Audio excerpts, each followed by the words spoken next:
Alright guys, and welcome to another video. Today we're going to be counting down the top 10 weird specs from World of Warcraft. So by now I've made quite a few of these videos for each and every expansion, and I thought what I'll do today is make a compilation of all the best weird specs in all of my videos. If you want to see more weird spec videos, I will leave a link to a playlist in the description and comment section of this video. And just before we jump in guys, if you want to see more content like this, I would appreciate it if you did quickly subscribe to the channel. I know a lot of YouTubers do nag about this quite a bit, but you will really be doing me a solid because it really does help out. But anyway, let's jump in. For number 1 we have the Panzerkin, also known as the Boomkin Tank. The word Panzer in this nickname does actually mean tank in German. So to understand why such a thing is even possible, you only need to look at the actual tooltip for Moonkin form. Okay, so it increases your armor from items by 400%. Pretty much, I think it's exactly the same as the Dire Bear form, which is very strange if you think about it.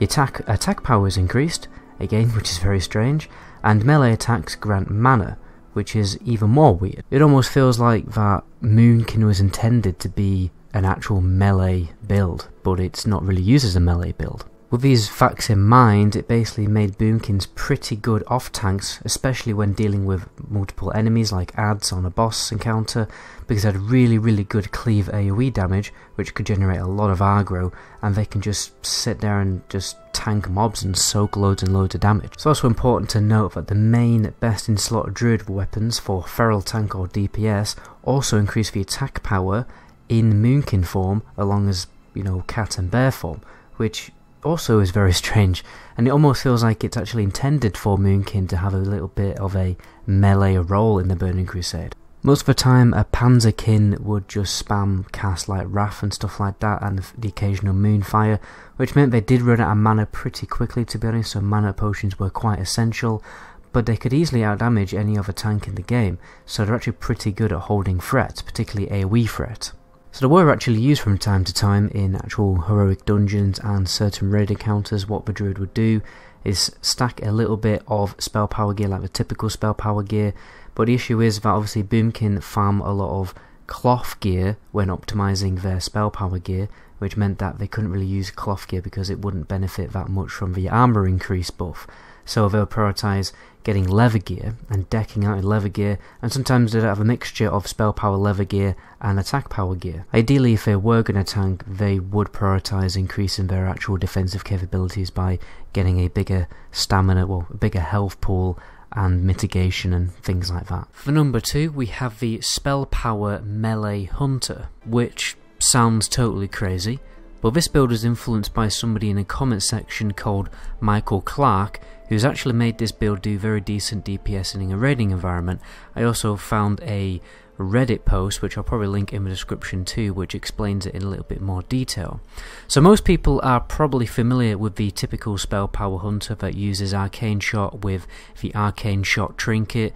However, this build was kind of only really viable in an old vanilla patch before they nerfed that trinket. Luckily, there is another way to make a spell power hunter viable through exploiting the wing clip ability. So if you don't already know, wing clip, since it's a melee attack, obviously counts as a weapon swing, which means it can cause effects to proc, such as weapon procs like the Ancient Hakari Manslayer or the Alcor's Sun Razor. This means when you're spamming wing clip, you're doing practically twice as many melee hits, probably even more, and all these useful proc effects have a greatly increased chance to proc and deal their damage. Furthermore, a spell power hunter will exploit items like Dragon's Breath Chili, which gives you a chance to cause fire damage on melee hits, also scaling with spell power, 1-to-1 100% scaling, and Shadow Oil, which essentially does the same thing but scales with a little bit less power. I think it's 52%. You can also take the build even further and get items like the Storm Gauntlets that add nature damage on melee attacks,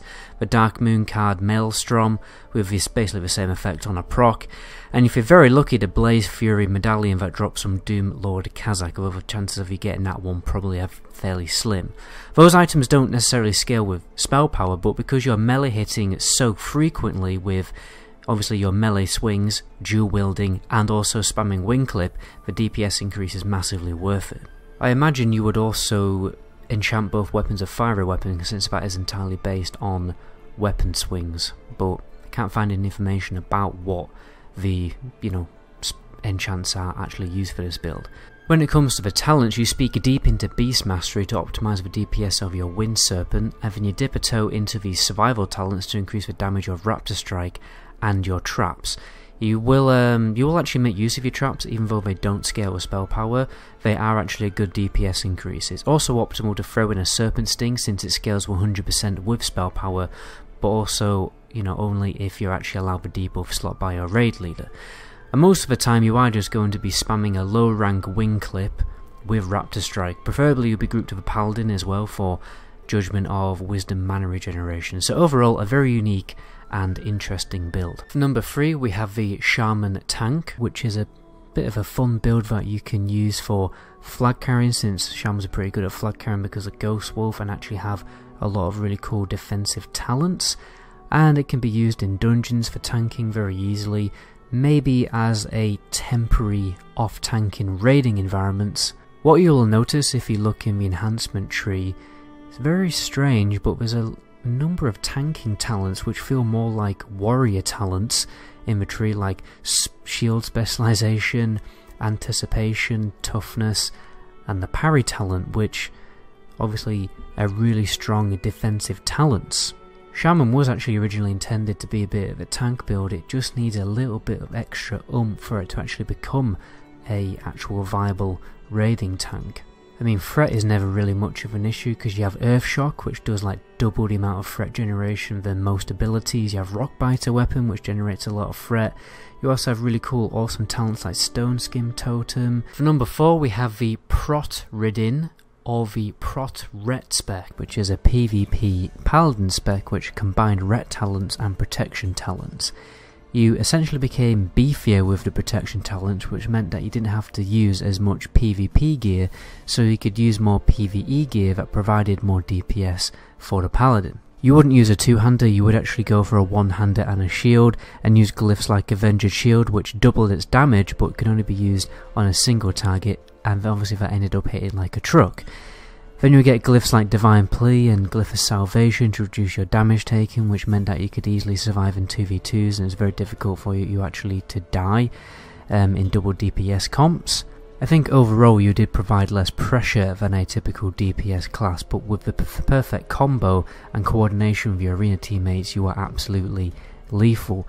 And obviously in 3v3 games you provide excellent support because you're a Paladin and you can do Hand of Freedom, Dispels, all that kind of juicy stuff. And if people were stupid enough to actually focus DPS on you, then they would massively waste their time. People on my live streams have told me that the first content that Towley, the streamer, ever streamed was actually popularising the protection spec in PvP, so I found that quite interesting. For number 5 we have the Dungeon Hero Death Knight Tank Build. The ideology of this build is to maximise AoE damage, to clear heroic dungeons as fast as possible, to obviously farm your emblems as fast as possible for your weekly rewards and stuff like that. So as you can see, it maximises your AoE and single target damage while still being able to be a little bit tanky so you don't die too easily. You've got a reduced cooldown on Death and Decay, so it's available every single pull to benefit from the DPS of Death and Decay, which is the highest AoE DPS ability and highest threat generating ability as well. You also got stuff like Impurity to increase magic damage. Basically whenever you increase magic damage you're mainly increasing your frost and shadow damage, which increases your dot damage, which in turn is going to increase your AoE damage. Another key ability was Corpse Explosion, which obviously you can benefit from more in a dungeon because there will be more corpses available to use the ability on, so you can probably use it like a couple of times every single trash pull, and the damage from Corpse Explosion was actually really nice. You also got the talent Black Ice for more damage on Death and Decay and Dots, and obviously Corpse Explosion. Again, whenever you're increasing your flatline shadow or frost damage you are just basically increasing your AoE damage. You've got a few talents like Icy Talons for an increased single target DPS buff on bosses. You've got Bladed Armor, which is nice because obviously you stack armor quite high as a tank, which means you benefit from more attack power from that blood talent. And then a few more basic DPS buffs like Veteran of Third War, which increases your strength and stuff like that. And then another key thing was to get the Glyph of Death and Decay, which increased Death and Decay damage by an extra 20%. So overall a really high AoE damaging build to clear dungeons as fast as possible. For number 6 we have the Death Concussion Warrior, primarily a PvP build, but a side effect of this build is that you can also be a very competent tank for raids and dungeons, while also having a very strong PvP spec. The build specs deep into the protection tree and the fury tree to pick up both of the key talents Concussive Blow and Death Wish. Concussive Blow is a mean 5-second stun, usually only available to tanks in a PvE setting, which obviously has its uses, particularly when you can use Death Wish simultaneously to kill somebody within that stun.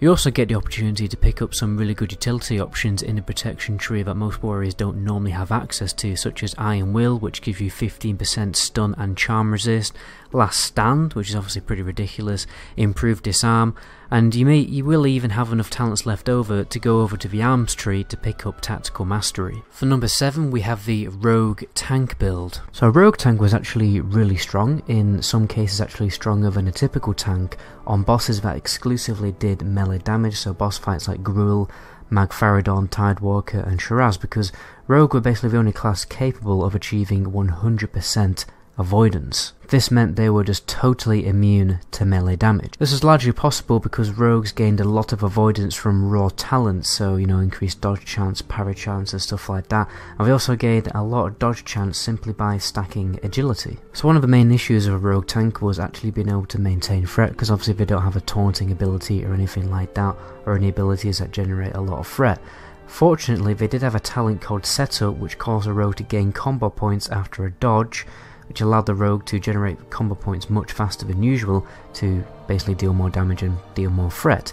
It was also aided by the ability Riposte, which occurs after a parry, which will deal 150% of total weapon damage, which is a large chunk of damage, which again would generate loads of threat. So you're generating loads of threat with a talent Setup, generating loads of threat with the ability Riposte, so generating threat by recoiling damage or retaliating damage was actually pretty possible, and you were able to maintain threat basically over any other DPS. You did have to be very well geared though. You wouldn't be able to do this with like worse gear than the other members in the raid. So the main advantage of a tanking road, which actually makes them better than a typical tank, is the simple fact that they literally take 0 damage on these bosses that exclusively do melee damage, so they're essentially immune to damage, which means the healers could focus on healing the rest of the raid more effectively. It also meant that those tanks could probably spec, well, they could probably wouldn't be able to spec back in the day of TBC, but they'll probably be able to like put on a two-handed weapon or something like that and deal a little bit more damage with a more DPS orientated rotation, which meant they could push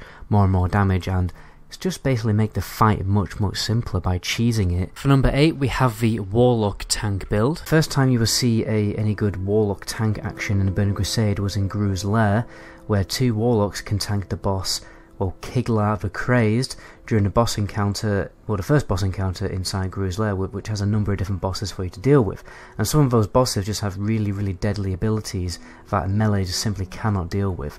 Therefore, they have to be ranged, basically range tanked. There's another similar situation in a later raid, SSC, with this boss called Leo Ferras the Blind, who turns into a demon now and again, which again just deals loads and loads of damage in a melee area, which melee tanks simply cannot deal with.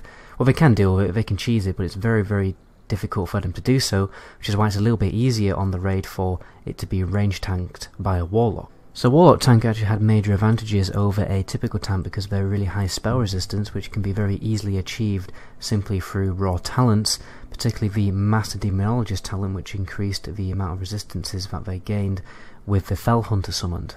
They could easily maintain aggro with Searing Pain, which was an ability to generate a lot of threat with very fast cast time, and they could maintain their health very easily with Siphon Life and Drain Life, Health Stones and all those cool abilities that Warlocks have for their insane survivability. For number 9 we have the Shockadin. Now this was more of a 2v2 or battleground spec, because what it basically did is optimize the DPS output of the Holy DPS spec with a number of different talents from here and there from all the other specs. The main focus was to try and optimize that burst damage, because Holy Paladins could always do a ridiculous amount of burst damage in a short time window. Probably one of the best bursts actually in the game. The only issue was that it had very little uptime. You had to wait quite a while before you can get that burst off again, which wasn't an issue because if you're a healer, then you can try and get your burst off with your arena partner, and then if you didn't kill him, then you could go back to doing a bit of healing instead. And now and again you kind of switch between being defensive and offensive. So it actually was a pretty good 2v2 spec, because you could get that extra edge on your enemy team by having a healer that could just pump out some damage from time to time. When it came to raids, it was very, very rarely seen, just simply by the fact it was very mana hungry and didn't provide that much DPS. I've read some forums of people tryharding this spec on private servers and actually making it work when they stack spell power high enough, use the correct weapon enchants, and also obviously the main thing is the mana regeneration, but if you use tricks to optimize your mana regeneration, then you can kind of counteract that issue. One of the main ways that people did this, particularly the arcane mage as well, which we'll move on to later, is using the alchemist stone, because the alchemist stone would increase the amount of mana regeneration, well, mana you would receive from a mana potion, which massively helped out with mana hungry specs. So yeah, some people made it work, messing around with it, you know, when they had their raids on clear, but that's pretty much it. For number 10, we have the Smite Priest, which has many different renditions over the course of World of Warcraft's lifetime, and now actually, interestingly, in Battle for Azeroth, it does actually exist as a real viable spec. But the journey of the Smite Priest started all the way back in the Burning Crusade, maybe Classic, but I don't really heard of many things going on with Classic, to be honest, more of just a leveling spec in Classic, but people did actually make it work in the Burning Crusade as a raid DPS spec in the early phases of the Burning Crusade, because it was actually quite competitive with the other caster DPS specs. When you were talenting, you specced into a number of key talents that increased your smite damage on your holy damage and things like that. Then you also dipped into discipline to the point where you get power infusion, which is a ridiculously good offensive DPS cooldown. You could also increase your damage even further by being in the same group as a Retribution Paladin, as they had an effect called Sanctuary Aura, which just increased all holy damage by 10%, and you already have an increased 20% holy damage, well, damage on your main abilities by 20%, so an extra 30% damage, just flatline damage, was actually pretty useful. But again, it was only really a spec used in the early phases of the Burning Crusade, because it just didn't scale late into the endgame like Hunters in Classic. The gear just didn't scale well with the spec. But one of the really good advantages was that the fact that you were still able to pull off a decent healing spec. If you needed to heal, you could heal. If you needed to DPS, you could DPS. So you could be flexible with certain fights. Like some fights needed a DPS, you could DPS. If some fights needed a little bit of extra healing because you were struggling with the fight, then you can switch healer. So that playstyle of just being able to switch between two different specs was pretty cool. But anyway guys, that's where I'm going to end the video there. My name is Metagoblin. Until my next video, ciao.